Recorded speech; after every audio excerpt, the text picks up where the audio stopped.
Esselamu Aleyküm ve Rahmetullahi ve Berekatuhu sevgili izleyiciler. Gençlik rehberine hoş geldiniz. Yine genç kardeşlerimizle birlikte inşallah Risale-i Nur'u müzakere etmek istiyoruz.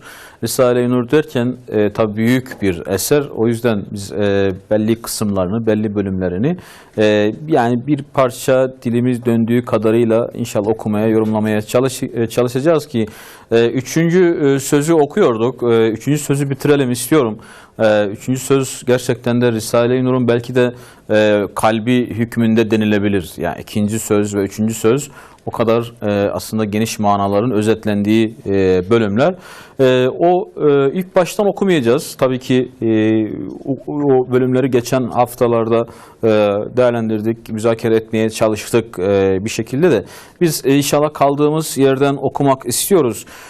Diyor ki, her hakiki hasenat gibi cesaretin dahi, cesaretin kaynağı, menbaı imandır, ubudiyettir. Allah'a kulluktur. Allah'a gereği gibi iman eden veya ibadetlerini yerine getirmeye çalışan kimse aslında cesaretini artırıyordur. Cesaretini güçlendiriyordur. Yine diyor ki her seyyiat gibi, her kötülük gibi cebanetin dahi, cebanetin yani korkaklığın dahi menbaı, kaynağı dalalettir. Yani yoldan sapmaktır, imandan uzaklaşmaktır, ibadetten uzaklaşmaktır diyor. Sanırım burada kalmıştık değil mi? Burada kalmıştık. Gerçi diğer arkadaşlarımız vardı. Arkadaşlarımızı şöyle kısaca tanıyalım. İbrahim, Emrullah kardeşim, Ömer kardeşim ve Muhammed kardeşim birlikte inşallah değerlendireceğiz konumuzu. Buradan devam edelim. Tam münevverül kalp bir abidi. Münevverül kalp, kalbi nurlanmış bir abid. Aydın diyoruz bugün değil mi? Entelektüel diyoruz. Yani entelektüel derken, aydın derken böyle işte fikri aydınlanmış, fikri nurlanmış. Aslında bu anlamda söyleniyor ama maalesef aydın dediğimiz kişiler bazen böyle karanlık oluyorlar veya aydınlatması gereken kişiler sanki karanlık yapıyorlar günümüz için söyleyelim. Bir bakıyorsunuz işte bir profesör aydın deniliyor. Ama öyle şeyler sarf ediyor ki ve öyle bir hayat tarzı var ki çevresini aydınlatmak yerine sanki daha da karartıyor. Üstadın burada o yüzden de özellikle münevverül kalp derken sanki aydınların yani kalplerinin aydın olması, nurlanmış olması gerektiğine işaret ediyor ki aydınlık ancak abid olmakla da mümkündür. Yani münevverül kalp bir abidi. Abid neydi? Yani ibadet eden, kulluk edeni. Cümleyi bitireyim, döneceğim size. Küre-i arz bomba olup patlasa ihtimaldir ki onu korkutmaz. Niye korkutmasın? Şu yeryüzü diyor bomba olup patlasa işte ibadetinde olan, ibadetinde işte ihlasında olan bir kimseyi korkutmaz. Niye korkutmasın? Yani korkutmak ve korku kişinin elinde midir her zaman? Ne diyorsun? Yani mesela o aslında başta üstadın diyor ya hani cesaretten bir de korkaklıktan bahsediyor. Aslında yani her insan, hepimiz yani her insan korkak da olabilir veya cesur da olabilir. Aslında bizim bunun kaynağına inmemiz lazım. Yani o cesurluğun kaynağı veya korkaklığın kaynağı nedir? Hani ondan sonrasında şeyden bahsettiniz. O aydın kişilerden, entelektüel kişilerden bahsettiniz. Aslında onların gerçekte de aydınlatmamasının nedeni yani belki hani onların kaynağına inmek lazım. O bilgileri acaba nereden aldı? Yani biz de o cesurluğu ve korkaklığı da mesela onların kaynaklarına bakacak olursak mesela bir iyilik Allah'a inanmaktan geldiği gibi o cesurluk da Allah'a inanmaktan geliyor. Yani şöyle diyebilir miyiz şimdi Muhammed? Ben diyelim ki beni korkutan birçok etken olabilir. Bizi korkutan birçok etken olabilir. Yani insan zayıftır, zayıf yaratılmıştır. Yerine göre ani bir hareketten korkar. Hani refleks diyoruz. Ani bir hareketten korkar, ani bir sesten korkar veya hayalindeki bir takım işte oluşturduğu ne diyelim evhamlar vardır, kuruntular vardır. Onlardan korkar veya bir şeyin yokluğundan korkar. yokluğundan, eksikliğinden, gelecekle ilgili işte bir takım kaygıları vardır, endişeleri vardır, onlardan korkar. Veya çevresinden duyduğu bir takım haberler vardır. O haberlerin işte bir şekilde kendisine de ulaşmasından korkar, yani bulaşmasından diyelim. Yani korkunun envai çeşidi var. Evet, Türlü çeşitleri var. Şimdi fakat burada herhangi bir sınırlama yapmıyor. Yani işte sadece şu korkularını yener veya sadece şu korkularına karşı imanı ona yeter, ibadetiyle onları aşar, onlara karşı efendim cesur olur demiyor. Bütün korkular bunun içine giriyor sanki. Ben öyle anlıyorum. Şimdi korku da insana mahsus bir şeyse, yani bunu böyle yok sayamayacaksak, çünkü insanın olduğu bir bünyede, bir yerde korku vardır diyeceksek, bunu böyle imanla, ibadetle atmak nasıl mümkün olacak? Yani bu böyle çok da kolay mı? Tamam, o üstad öyle diyor ama biz gerçi okuyacağız, devamında belki söyleyecek. Korkuyu imanla atmak, ibadetle atmak nasıl mümkündür? İstersen Ömer'e de ver. Ömer, bir cümle alayım. Yani senin yorumun nedir? Dediğiniz gibi münevver kalpten bahsettiniz siz. İşte münevver kalp, işte onun tasavvufta da yeri var zaten. Kalbin nurlanması, kalbin kamile, yani olgunluğa erişmesidir. İşte onun için insanın devamlı insanı Allah'a yaklaştırıcı faaliyette bulunması. Kısacası yani haramlardan uzaklaşıp Allah'ın istediği, yani bize emrettiği şekilde kendimizi düzene sokmamız lazım. Evet. Münevverül kalp bir abidi, küreyi arz bomba olup patlasa ihtimaldir ki korkutmaz. İhtimaldir ki korkutmaz. En büyük belki de korkutmaz örneğinden, sebebinden bahsediyor. Yani sıradan bir binanın yıkılması değil veya işte bir şehrin depremle yıkılması değil. Küreyi arzın, yani şu yeryüzünün bomba olup patlamasından bahsediyor. İhtimaldir ki onu korkutmaz. Burada şimdi imanla bağlantı sağlayacağız. Niye korkutmaz? Çünkü kendisi bir kere tek başına olmadığının farkında, bilincinde. Yalnız olmadığının bilincinde, şuurunda. En önemlisi de sahipsiz olmadığını biliyor. Ne küreyi arz sahipsizdir, ne de kendisi sahipsizdir. Şimdi siz diyelim ki bir evin önünden geçiyorsunuz. Orada bir köpek var. Böyle çok iri yarı bir köpek var. Evin sahibi de orada gözüküyor. Yani var orada, köpeğin sahibi var. Siz herhalde köpeğin sahibinin bir şekilde o köpeğe sahip çıkacağını düşünerek geçersiniz oradan. Yani korkmazsınız. Ama sahipsiz bir köpek ise o zaman korkarsınız. Var mı böyle bir alaka? Evet. Özellikle Üstad zaten ondan bahsediyor. Diyor Amerika'da bir deprem gerçekleşiyor ve tüm yıldız geçecek. Evet. İnsanlar da diyor kaçacak bir yer arıyor. Hepsi saklanıyor. Yani dediniz ya, o sahipsizlikten geliyor aslında. Yani o korku onu dehşete düşürüyor. Sığınacak kimsesi olmuyor. Ama o abid, ibadet eden kişi ise bunu aslında yapan bir kişinin olduğuna inandığı için yani kalbi rahat oluyor. Evet. Şimdi ben bu tarafa da döneceğim. Sizden bir şeyler alacağız. Size öyle bir şey göndermek yok. Değil mi? Şimdi İbrahim, şimdi diyelim ki siz yani bir makine aldınız. Bir makine aldın. Ne, bu makineye bir isim verelim. Mesela ne diyelim? Çamaşır makinesi diyelim. Çamaşır makinesi için bir takım işte uyarılar falan vardır. İşte şu prizde kullanacaksınız. İşte şu şekilde kullanacaksınız gibi. O uyarılar bir anlamda güvenliği sağlamak içindir. Yani sizin güvenliğinizi sağlamak içindir. Siz o uyarıları okuyunca bir yerde korkunuzda kalmaz. Çünkü bir bilgi verilmiş size. O bilgiye riayet ettiğiniz için bir anlamda kendinizi rahat hissediyorsunuz. Şimdi bu basit örnekten biraz daha açalım konuyu. Mesela belgeselde izliyorsunuz. Belgeselde adamın bir tanesi yılanı eline almış. Yılan, zehirli bir yılan eline almış. İşte ağzıyla oynuyor. Gösteriyor onu izleyicilere. İşte diyor bu yılan şöyledir, böyledir gibi. Zehirli bir yılan. Hiç de korkmuyor. Gayet rahat. Veya işte bir sirk var, bir hayvanların gösterisi var. Orada bakıyorsunuz bir gösterici diyelim, kafasını aslanın ağzına sokmuş, izleyiciye poz veriyor. Tuhaf değil mi bu görüntüler? Sence o şimdi örnekle hocam, bağlayalım mı? şunu söylemek isterim. İstenilen gibi yaşarsan diyor cenneti, istediğin gibi yaşarsan cehennemi kazanırsın. Şimdi bu küre-i arz, yani dünya bir bomba hükmünde olup patlasa, bizden istenileni yaparsak yani elbette ki bize bir zararı olmaz. Çünkü biz kalben, ruhen ve vicdanen rahatız.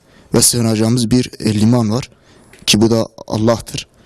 Yani bu yüzden şey olmaz yani. Rahat olur. Evet, bir rahatlık hissedersin. Şimdi o örnek, korkun olmaz. yani evet, bu dediğiniz şey doğru. Fakat örnekle ben bir yere aslında varmak istedim. Yani bir şeyin arka planını bilmek bizi güvende kılmaz mı? Güvende hissederiz. Yani bilginin insana verdiği bir cesaret var. Öyle mi? Bu herkes için geçerli. Yani o bahsettiğimiz belgeseli çeken veya o sirkte kafasını aslanın ağzına bırakan kişinin belki imanı olmayabilir. Yani belki imanı da yoktur ama yani Allah'a imanından bahsediyorum. Ama orada bir cesaret sergiliyor.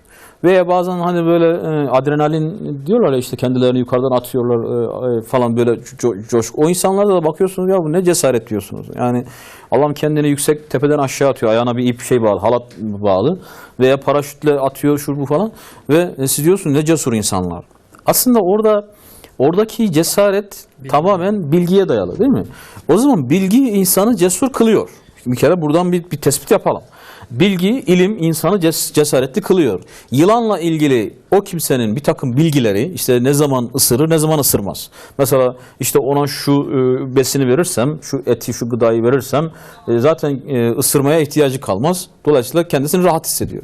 Veya aslanın mesela ondan önce bir beslemişlerdir. Beslenmesi vardır. Etini vermişlerdir. Aslan doyduğu için ağzının içine kafasını da bıraksa ısırmayacağını biliyor.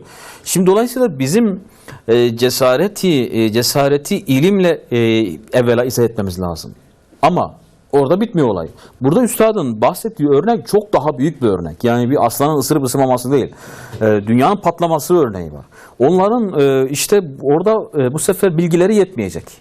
Bu bilgileri yetmeyecek. Çünkü dünya ile ilgili bilgileri var. Evet, dünya hangi şartlarda patlar, hangi patlamaz gibi tam bilgileri var. Fakat bu bilgileri ani karşılaştıkları bir takım felaketler, musibetler karşısında bu bilgiler yetmiyor. İşte sorun buradan başlıyor. Yani onların sorununu söylüyorum. O ani durumlar karşısında bilgi yetmiyor.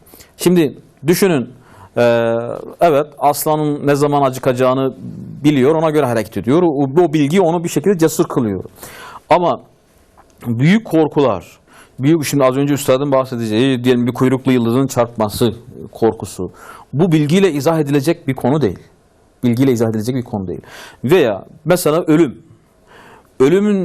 ölümü sizin bilip bilmemeniz çok da bir şey değiştirmiyor. Yani çünkü bu artık bilgiyi aşan bir durum. Ölüm korkusu diyoruz ya, bilgiyi aşan bir durum. Dolayısıyla biz bilgiyi aşan noktalarda bir şeyin devreye girmesi gerek. O devreye girmesi gereken şey de her şeyin sahibini tanımak, onu bilmek. İşte biz ilimle marifeti tam bu noktada birbirinden ayırıyoruz. Yani ilim, evet, pozitif ilimler diyoruz, nazari ilimler diyoruz, soyut, somut neyse. Bu ilimlerin hepsi insana bir cesaret katar, bir güç katar. Ama eğer manevi ilimleri, yani Allah'ı tanıma, marifet dediğimiz Allah'ı tanıma, Allah'ı tanıma ilmini bilmezse insan, işte orada cesaret biter. Cesaret tükenir. Evhamlar başlar, korkular başlar, panikler başlar, endişe başlar, kaygı başlar. İşte bir takım psikolojik buhranlar, ne diyoruz biz ona? Mesela fobi diyoruz. Fobiler başlar, histeriler başlar. Bir sürü psikolojik rahatsızlıklar, kişisel bozukluklar başlar korkuya dayalı olarak. Muhammed, sen bir şey diyecektin. Sözünü alalım. O şeyden, cesur bir de korkaktan bahsedecektim aslında. Hani dediniz ya, o bilgi aslında iman etmeyen bir kişiyi de cesur edebiliyor. Aynı zamanda cahil birisi de o cesurluğu gösterebiliyor. Yani o bilgisizlikten de o cesurluğu gösterebiliyor. Yani kör cesaret mi diyelim? Kör bir cesaret de olabilir.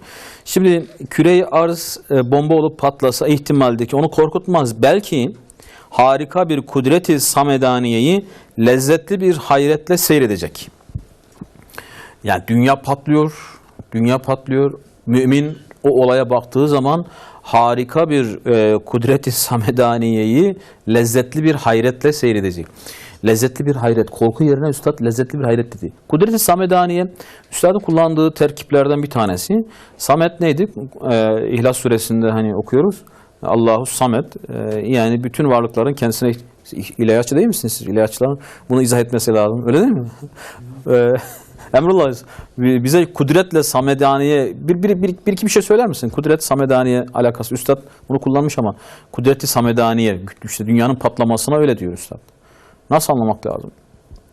Samet, samedaniye, bütün varlıkların kendisine ihtiyaç duyduğu, değil mi? Muhtaç olduğu, onun ise hiç kimseye muhtaç olmadığı kudreti, dünyayı patlatmasını diyor böyle bir Allah-u Teala'nın kudretine bağlayabiliriz.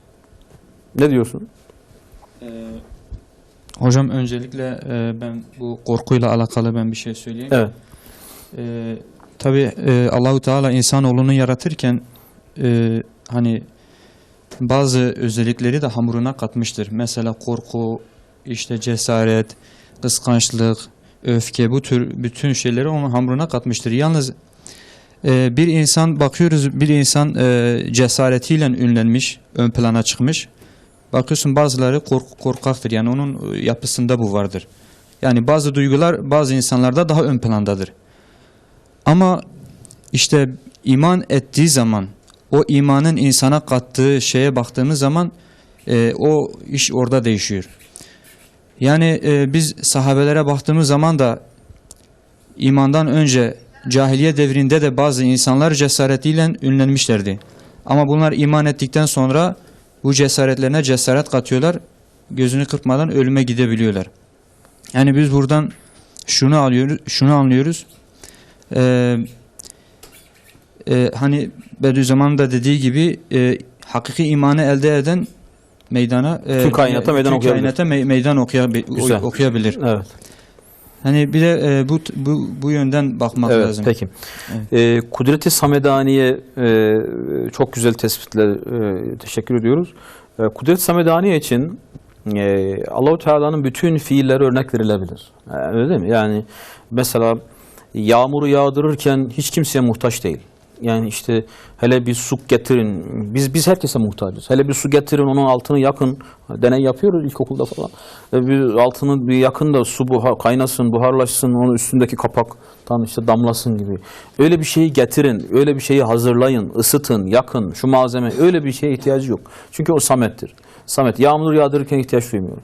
Dünyayı döndürürken hele bir motorunu çalıştırın, yağı yerinde midir, yakıtı yerinde midir, şoförü hazır mıdır, anahtarı burada mıdır, ruhsatı var mıdır, rotası belli midir, ehliyeti var mıdır? Bunların hiçbirine ihtiyacı yok. Hiçbirine ihtiyacı yok, ihtiyaç duymuyorum. Kün feyekun, samedani. Ama biz hepimiz onun bu fiillerine muhtacız.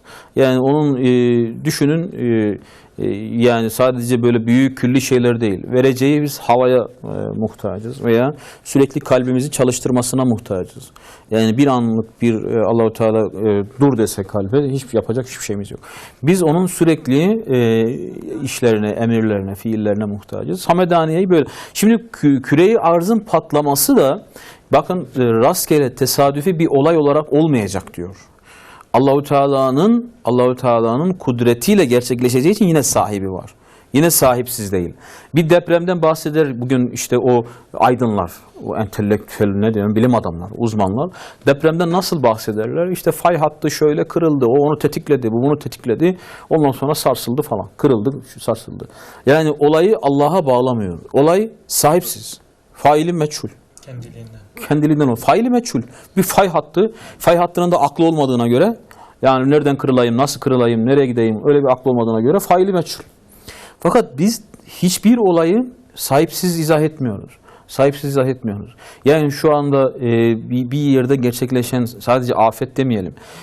Yani herhangi bir müsbet veya menfi. Bütün olaylar mutlaka Allahu Teala'nın izniyle, iradesiyle, değil mi? Tensibiyle, sevkiyle, ilmiyle, kudretiyle, hikmetiyle oluyor. Ki bunu Kur'an-ı Kerim'de okuyoruz zaten. Hiçbir yaprak, değil mi? Yaprak bile onun bilgisi dışında düşmez. Yaprak bile onun bilgisi. Mutlaka onun arkasında o var. Dolayısıyla bu bize müthiş bir cesaret veriyor. Mesela biz ölenler için ne diyoruz? Allah'ın rahmetine gitti diyoruz veya merhum diyoruz. Değil mi? Merhum veya rahmetli diyoruz. Ne demek bu? Hani bazen haberlerde ölüleri şöyle söylüyorlar, ölümleri kaybettik. İşte filan kimseyi kaybettik. Yani biz kaybettik demiyoruz. Çünkü kaybettik demek ne demek? Yani mikrofonu verelim şöyle biraz konuyu açacağım ben o yüzden İbrahim. Hocam. Kaybettik demekle rahmete gitti arasında nasıl bir fark var? Ya hocam şimdi kaybettik demekle ahireti bilmeyen, tanımayan insanlar. Dilimize alışmışız değil mi? Evet, Biz de evet. söylüyoruz maalesef. Evet. Yani bu normalde yanlış bir şeydir. Yani bu merhumdur, rahmetlidir. Yani dünyasını değiştiriyor. Yani bir sahibi vardı, sahibine gitti. Evet, evet. Yani şimdi burası, bu dünya elbette ki bir duraktır. Yani bir duraklama yeridir. Bizler konar göçeriz. Burada misafiriz.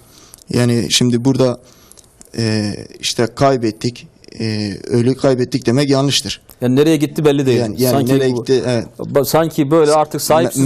Meçhul olmuş. Toprağın derinliklerinde kayboldu. Çöp böcekler mi yedi, yılanlar mı yedi? Ne oldu belli değil. O Evet. gitti artık. O kayboldu. Hocam bir de bundan öncesinde siz dediniz ya, hani fay hattı.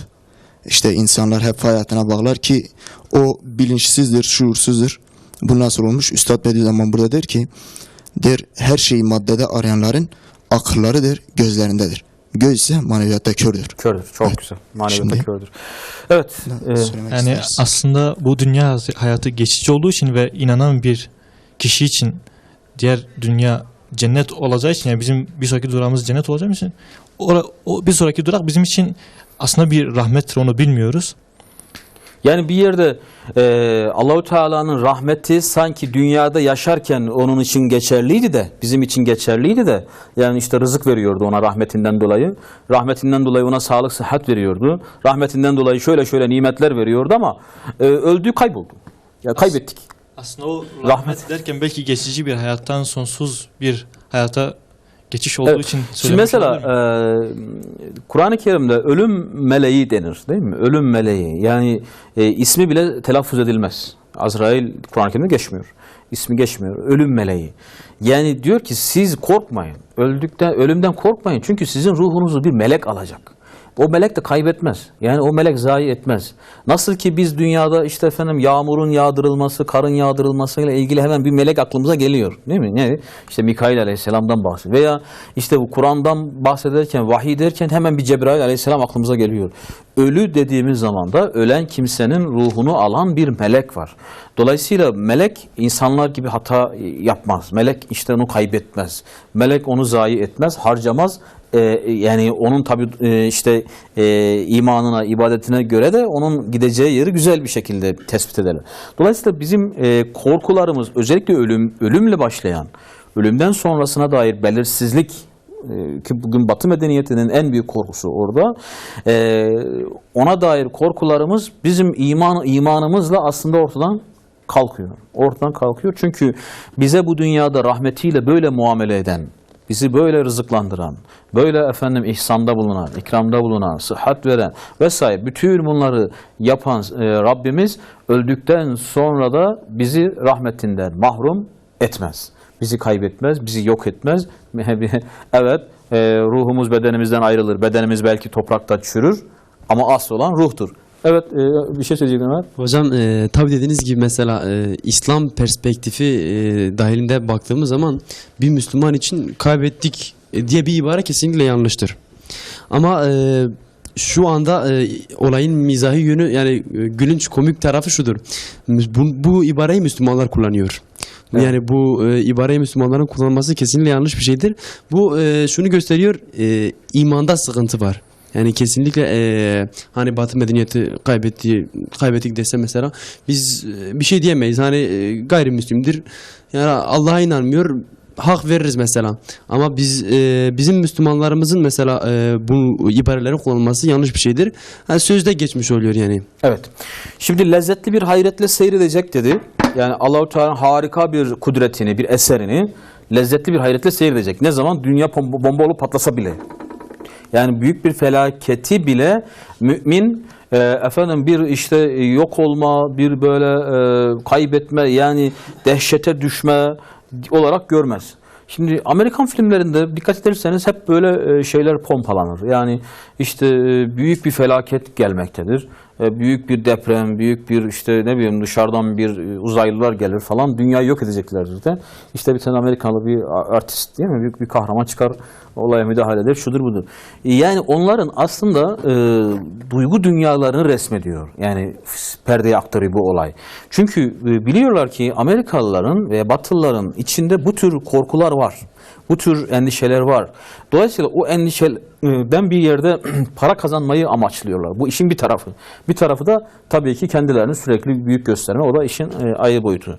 Şimdi lezzetli bir hayret. Biz bugün evet bir musibet karşısında, bir felaket karşısında geçip de ha herhalde gülmeyiz değil mi? Yani ne kadar da güzel yıkılıyor, ne kadar da güzel yanıyor veya ne kadar da güzel patlıyor şu dünya. Bakın ne kadar lezzetli bir hayret derken bunu kastetmiyor değil mi? Yani olayı hafife alma veya olaya böyle akıl dışı bir bakış, onu kastetmiyor.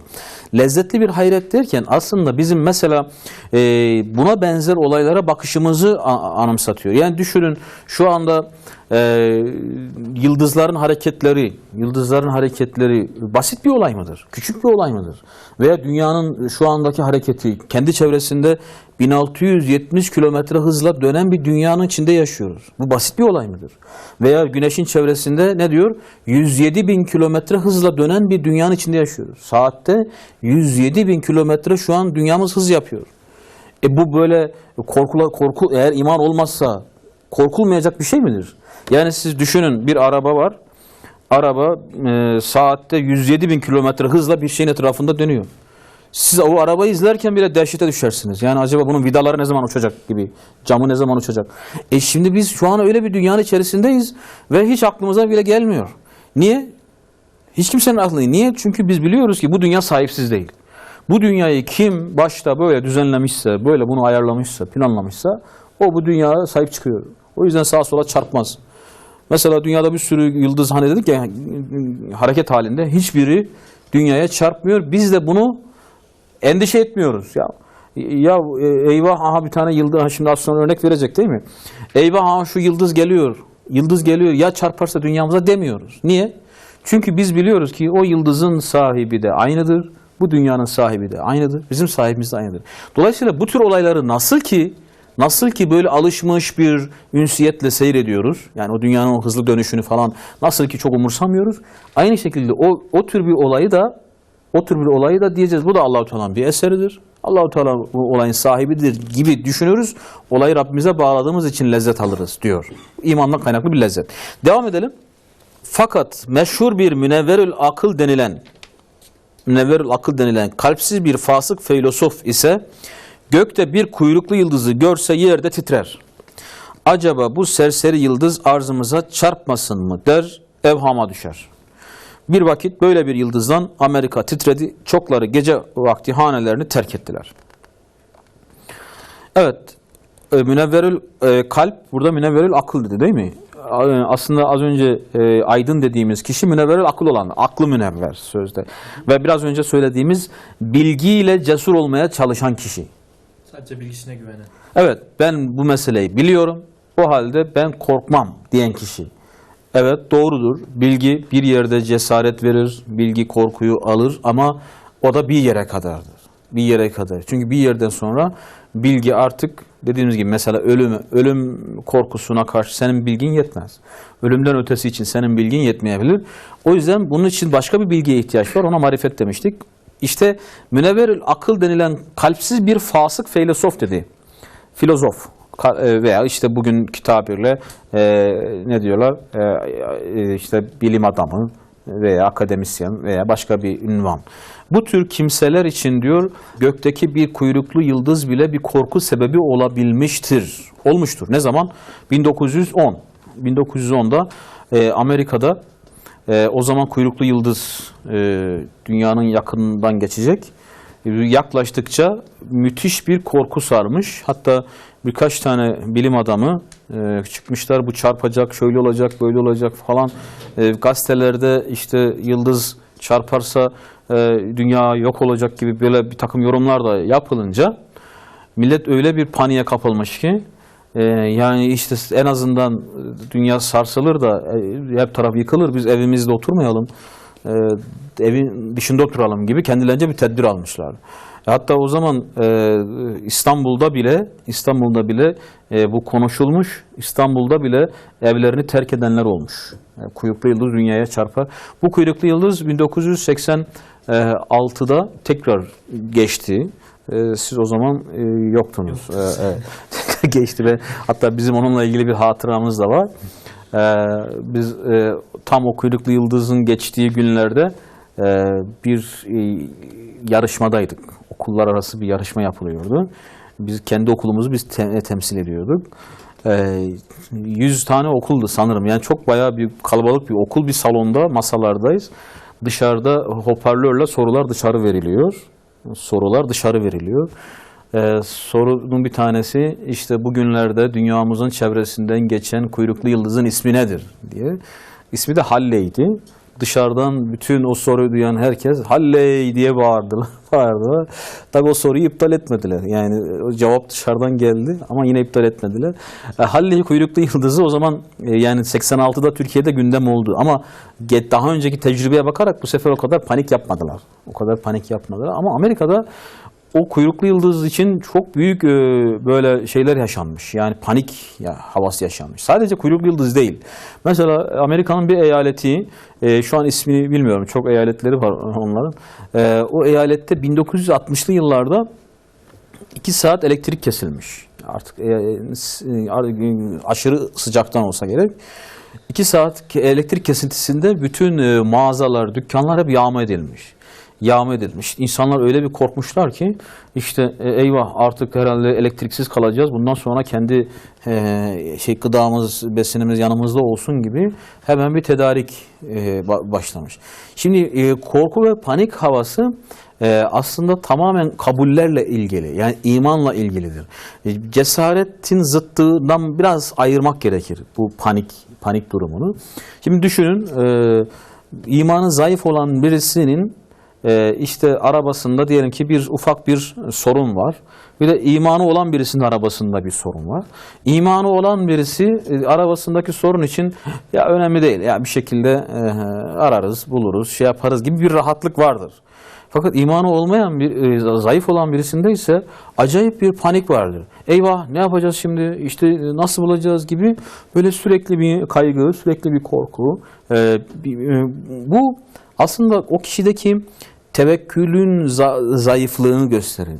Bir yere kendini ait kılmamanın, kendisinden yüce bir güce boyun eğmemenin aslında göstergesidir bu. İşte gökte bir kuyruklu yıldızı görse yerde titrer. Acaba bu serseri yıldız arzımıza çarpmasın mı der, evhama düşer. Şimdi mesela bazı olaylar var ki sizin çok fazla bilginiz, teknolojiniz o olayı yapmaya yetmez. Yani ortadan kaldırmaya yetmez. Mesela şu anda deprem ne zaman olacak bunu bile kestiremiyoruz. Nerede, ne zaman, ne tür hasarlar verecek? Evet, tedbirimizi alırız. Yani çünkü nereden geleceğini bilmiyoruz. Tedbirimizi alırız ama ne zaman geleceğini bilemediğimiz için bizim bu konuda bir acizimiz vardır. Bir zaafımız vardır. Bir çaresizliğimiz vardır. Bu çaresizliğimizde bize düşen şey yani Allah'a dayanmak, Allah'a tevekkül etmek ve paniğe kapılmamaktır. Şimdi aynı şey ne zaman öleceğimizi bilmemek için de geçerlidir. Böyle sürekli aşırı tedbir alarak da hayatı kendimize herhalde zindan etmemek gerekiyor. Değil mi?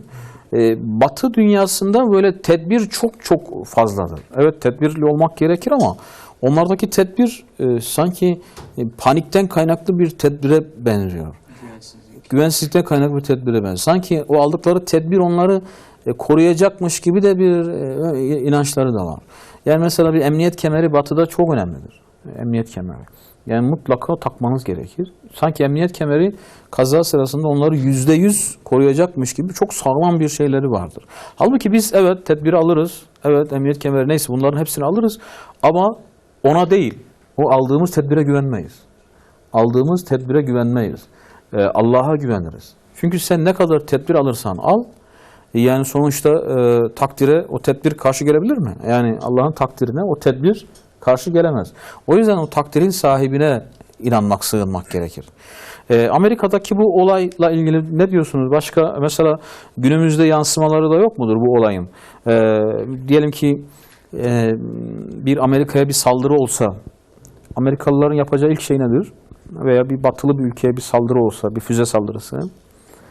Hocam dediğiniz gibi onlar için hocam en kıymetli olan şey zaten canlarıdır. Muhtemelen Sığınaklara, hemen sığınaklara. sığınaklara, yer altında olsun, yer üstünde olsun. Belki o sığınaklarda da belki ölürler. Havasızlıktan. Ölürler yani. O zaten Allah'ın bilebileceği bir şey. Ama şurada bir sıkıntı var. Yani şuna inanıyorlar. Biz bunu yaparsak %100 canımız kurtulur. Ya da şunu yaparsak. Ama halbuki onların elinde, her şey onların elinde olmadığını bilmiyorlar hocam.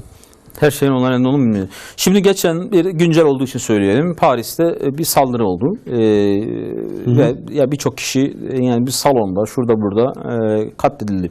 Şimdi öyle bir panik havası oluştu ki yani düşünün işte yani sadece Fransa'da da değil yani diğer Avrupa ülkelerinde de öyle köklü tedbirler, işte sınırları kapatmalar, değil mi? Olağanüstü haller, korkunç böyle tedbirler. Aynı patlama her gün bizim buralar, bizim İslam coğrafyalarında kat kat fazla ama hiç böyle çok da aşırı. Bizimki evet çok doğru bir şey olduğundan söylemiyorum. Yani çok bizde böyle tür felaketler geldiği zaman sanki böyle bir şey olmamış gibi davranmak da iyi değil. Ama Alışılagelmiş hocam. onlarınki de biraz fazla değil miydi? Yani çok aşırıydı. Mesela ben hatırlıyorum mesela 91'deki o Körfez krizinde hani Saddam o zaman Sukut füzesi atacak diye bir haber yayıldı.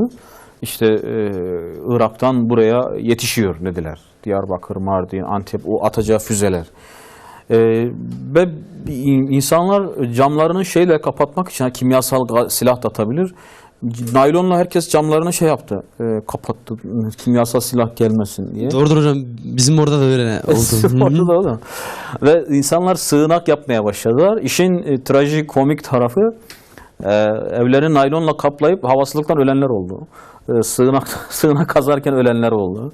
Yani bir şeyden kaçayım derken, yağmurdan kaçarken doluya tutuldu. Şimdi tedbir evet gereklidir. Fakat sizin tedbiriniz de yani Allah'ın yani takdirini yok sayacak şekilde olmamalıdır. Veya siz bir şekilde Allah-u Teala'nın her şeyin sahibi olduğunu da gözeterek, bilerek tedbir almak herhalde gerekir. Devam edelim. Evet, insan nihayetsiz şeylere muhtaç olduğu halde sermayesi hiç hükmünde. Niye? Sermaye derken neyi kastediyor? İnsan nihayetsiz şeylere muhtaç olduğu halde sermayesi hiç hükmünde. Yok mu bizim hiçbir sermayemiz yok mu? Mesela akıl diye bir sermayemiz yok mu? Tabii ki mesela her mahlukatın bir özelliği vardır. Yani hiçbir şey de sebepsiz yaratılmamıştır. Yani biz biliyoruz ki mesela bir taşı örnek verelim. Bir taşla bir ağacı karşılaştıralım. Mesela belki o taşın özelliği orada durmak ama mesela o ağaç taşa göre belki daha özelliklidir. Oksijen üretir, velhasıl havayı temizler. Ondan sonra mesela ağaç ile insanı karşılaştırdığımız zaman insanın özellikleri biraz daha fazla artıyor. Şuraya gelmek istiyorum. Mesela Allah'ın isimleri aslında tüm mahlukatlarda tecelli etmiştir. Fakat o bizlerdeki mesela işitme, görme veya konuşma özellikleri bize verilmiştir. Fakat kısıtlı bir şekilde verilmiştir. Dolayısıyla yani evet sermaye var ama çok zayıf bir sermaye Evet. diyorsunuz. Şimdi buradaki sermayeyi tabii öncesiyle okumak lazım. Nihayetsiz şeylere muhtaç olduğu halde. Bu muhtaçlığı daha önce herhalde konuştuk. Yani düşünün şu anda diğer varlıklar içerisinde en fakiri, en muhtacı insandır diyoruz değil mi? Niye insandır? Çünkü bir kuşun terziye ihtiyacı var mı? Kanatlarım işte söküldü de bunu diker misin diye. Terziye ihtiyacı yok. Veya düşünün bir filin ya ben kendime ev yaptırıyorum da usta gel şuraya bir duvar ör diye bir ustaya bir ihtiyacı yok. Veya işte bir kangurunun cebi var biliyorsunuz. Ya işte şu cebimi yine terzi söyleyeceğiz. Yani şu cebimi bir dikele yavrum buradan düşüyor. Bunlara ihtiyacı yok. Ama bizim hepsine ihtiyacımız var. Hepsine ihtiyacım var. Kaldı ki sadece insan, usta falan bunlar değil. Yani benim bugün bir arıya ihtiyacım var. Niye? Çünkü balı ondan alacağız. Yani balı ondan arıya ihtiyacım var. Benim bir ineğe ihtiyacım var. Çünkü sütü yapamıyorum. Sütü ondan alacağız. Yani tüm kainatı eşrefi mahlukata hizmet için yarattı. Yarattı. Yani şunu demek istiyorum. Yani bu kadar sayısız ihtiyacım var ama bu ihtiyaçlarımı yapamıyorum. Bu ihtiyaçlarımı kendim üretemiyorum. İlla ki başka birine ihtiyacım var. Ya bu insan olabilir, ya hayvan olabilir, ya bitki olabilir, ya canlı ya cansız olabilir. Hiçbirini kendim yapamıyorum ama hepsine de ihtiyacım var. Havayı kendim yapamıyorum, havaya ihtiyacım var. Güneşi kendim kontrol edemiyorum, yapamıyorum. Güneşe ihtiyacım var. Efendim topraktan şeyi çıkaramıyorum, bitkiyi çıkaramıyorum ama o bitkilerin hepsine ihtiyacım var. Yağmuru indiremiyorum, yağmuru yağdıramıyorum ama yağmura ihtiyacım var. Değil mi? Dolayısıyla sayısız ihtiyaçlarımın hiçbirini kendi başıma yapamıyorum. Kendi başıma yapamıyorum. O zaman evet bende bir şeyler var. Bir özellik şunlar bunlar var ama bunlar üretmek için değil sanki tüketmek için, sanki almak için daha elverişli gibi. Yani çok kısıtlı bir gücüm var. Çok kısıtlı bir gücüm var. Mesela yağmuru yapamıyorum ama yağmuru en azından kaba dökebiliyorum falan. Yani çok kısıtlı. Hatta Üstad buna 32 sözde bir örnek verir. Mesela yemek fiilinden söyler. Yemek fiili için insanın eline verilen, yani insanın iradesine verilen güç sadece çiğnemek var ya, çiğnemekle ilgilidir. Sen çiğnedikten sonra yutmakta bile çok fazla şeyin yok. Yani yuttuktan sonra da bu yemek nereye gidiyor? İşte ne olacak? Mideye mi inecek? Bağırsağa mı inecek? Nerede nasıl sindirilecek? Bu da senin elinde değil. Buna da senin gücün yetmez. Yani bir yerde bir kısmını ben şuraya ayırayım, bir kısmını depolayayım, sonra sindireyim falan. O şansın da yok. Bir yemek yemede bile o kadar aciziz ki sadece kaşıkla alıp çiğnemek yaptığımız şey. Çiğnerken de dişimiz olmazsa yine çiğneyemeyiz. O da ayrı bir şey. Yani dediğiniz gibi vücutta hem çizgili hem de düz kaslar var. Yani biz o çiğneyerek sadece çizgili kaslar çalıştırıyoruz ama yuttuktan sonra kendiliğinden artık yutmadır, midedeki sindirimdir, boşaltımdır hepsi artık... Senin alanın neydi? Ben veteriner hekimim. Veteriner hekim. Değerli izleyiciler, dolayısıyla burada kasmas derken biraz teknik detay veriyor. Ne dedin? Çizgili kaslar. Çizgili kaslar bir de düz kaslar. Düz kaslar. Düz kaslar hangisi oluyor? Bu istemsiz çalışan kaslar. İstemsiz çalışan mide kaslar. kasları diye. Mide kasları. Evet. Hayvanlarda da aynı mı? Hani veteriner hekimliği aynı değil mi? Konumuza geri dönelim mi? Tamam, buyurun. Evet. Aynı evet. Yok bu da konumuz yani. Evet. Konumuzdayız zaten şu anda. Bir yere gitmemişiz. Yani kaslarda bile güç sermayemiz zayıf. Yani o kudretimiz bir nevi sınırlandırılmış. Evet. Aslında burada da ince bir çizgi var. O bahsettiğimiz özellikler bize sonsuz bir şekilde bahşedilseydi bu sefer biz ilahlık şeyinde şey yapacaktık. Yani kendimizi çok ilah güzel bir zannedecektik. nokta aslında, bununla bitirelim. Ayet-i kerime ne diyor? İnnel insane le yatgâ en râhu stagna, değil mi? İnsan kendine yeterli görürse, yani kendinde bir güç görürse azar. Yani ilahlık dediniz ya, kendini bir şey görmeye başlar. O yüzden Allahu Teala sen kendine yeterli değilsin, sen yapamıyorsun, sen acizsin, sen zayıfsın, muhtaçsın. Onu sınırlandırmış ve insan kul onu fark ettiği andan itibaren bu sefer şükre geliyor, ibadete geliyor. Bu sefer Allah'ı tanımaya başlıyor. Peki. Devam edeceğiz konumuza. Değerli izleyiciler, arkadaşlarımızla, gençlerle inşallah gelecek hafta kaldığımız yerden okumaya devam edeceğiz. Böyle biraz yorum yapmaya çalışıyoruz. Kıyısından köşesinden yani müzakere etmeye çalışıyoruz. Üçüncü sözü buluşmak dileğiyle efendim. Hepinize Allah'a emanet ediyoruz. Esselamu Aleyküm ve Rahmetullahi ve Berekatuhu.